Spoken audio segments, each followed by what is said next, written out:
C'est pas ce qui t'arrive qui te définit, c'est la posture que tu choisis.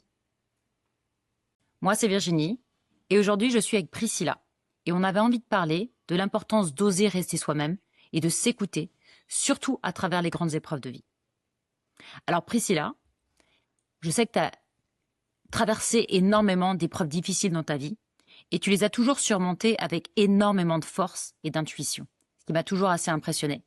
Et je sais que la plupart des gens te disent souvent que tu es courageuse, et c'est pas un terme qui résonne réellement bien avec toi. Est-ce que tu peux m'expliquer un peu pourquoi?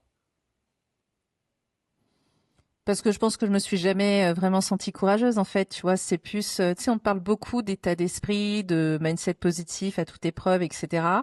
Pour moi, c'est plus une question de posture.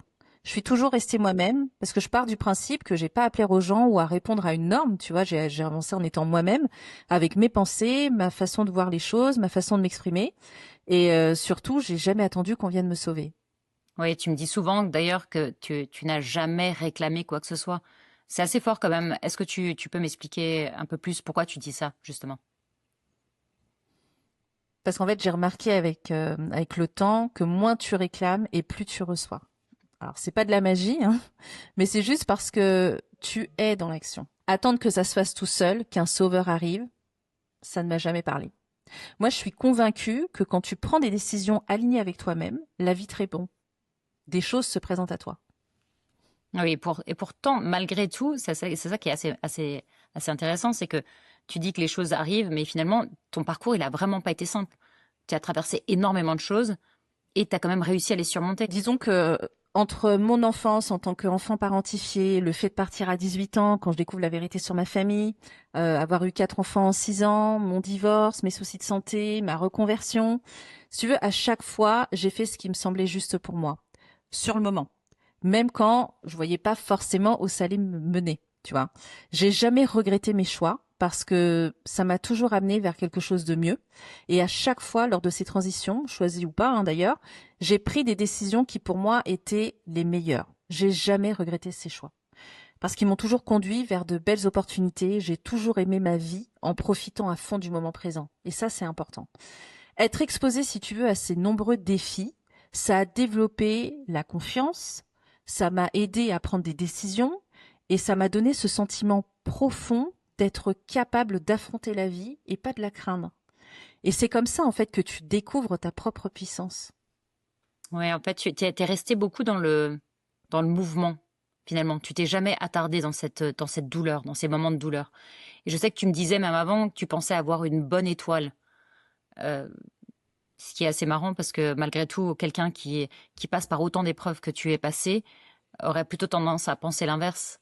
Mais c'est vrai que c'est quelque chose que tu m'as déjà dit plusieurs fois.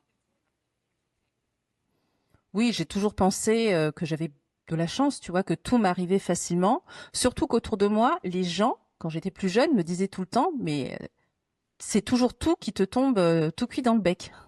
Et du coup, je pensais vraiment que j'avais une bonne étoile au-dessus de ma tête. Mais avec le temps, j'ai réalisé que c'était pas de la chance, tu vois, mais plutôt le résultat de ce que je vibrais. Tu vois, ma connexion avec mon entourage, avec mon environnement, mes passions, mes projets, certains éléments, tu vois, comme ma façon de voir les choses, d'apprécier ce que m'offre la vie, ma communication, mon intérêt aussi pour les autres. C'est ce qui a attiré, je pense, vers moi les rencontres et les opportunités que j'ai pu avoir au cours de ma vie.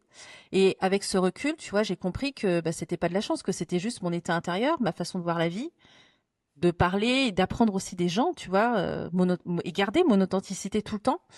Et je pense que ces opportunités, elles viennent quand tu vibres quelque chose de juste. Oui. Moi, je me rappelle de ton histoire d'ailleurs, qui serait intéressante peut-être de raconter là. Ton histoire lors du bac, ton oral d'allemand notamment, qui est une petite illustration un peu drôle, mais finalement qui illustre assez bien finalement cette approche que tu as de la vie. Oui, complètement. C'est un moment où j'ai vraiment frôlé la catastrophe. Ce qu'il faut savoir, donc je remets un peu dans le contexte, je passe mon bac alors que j'ai pas été quasiment en cours pendant 2 ans. Donc forcément, sans pratiquer les langues, avec aucun texte en poche, je craignais vraiment cet oral d'allemand. Et au moment en plus où je me présente, j'ai un jeune homme qui passe juste avant moi, qui parle super bien allemand.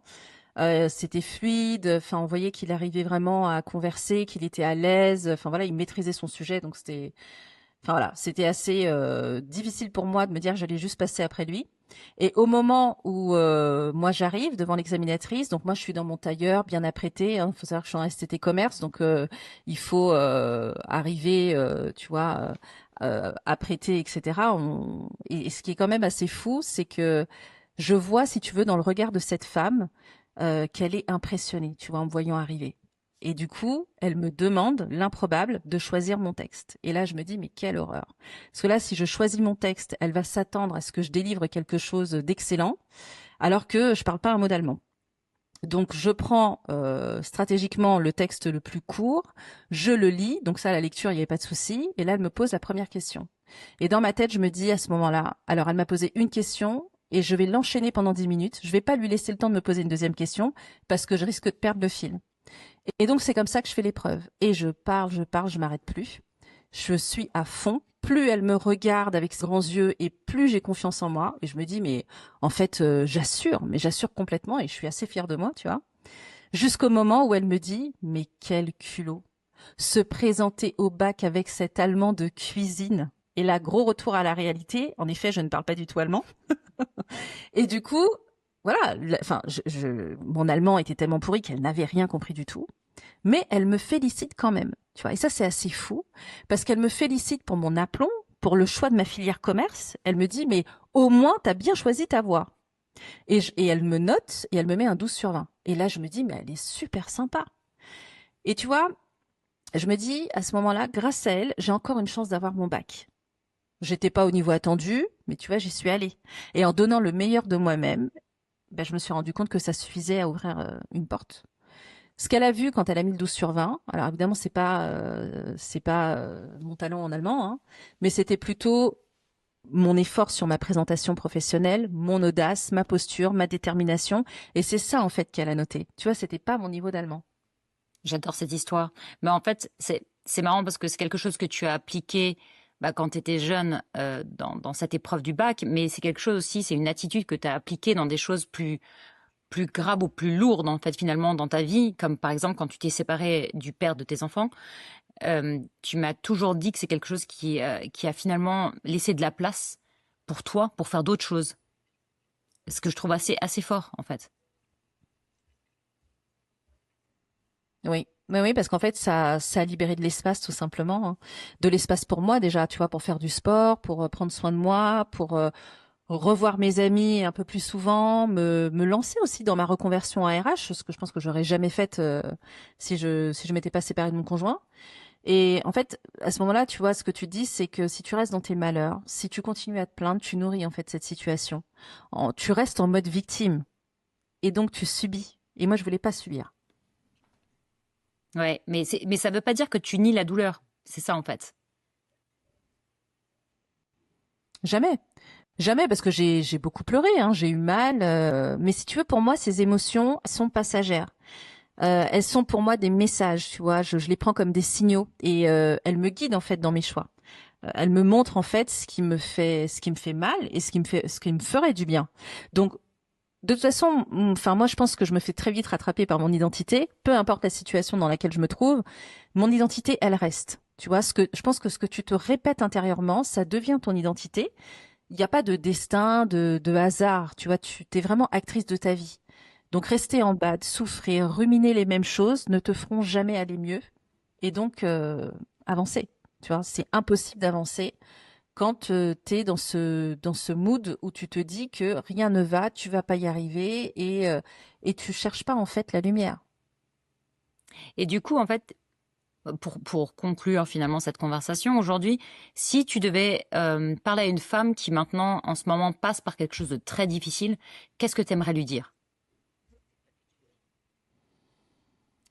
Qu'elle n'est pas impuissante, même quand tout bascule, même quand tu doutes, c'est pas ce qui t'arrive qui te définit, c'est la posture que tu choisis.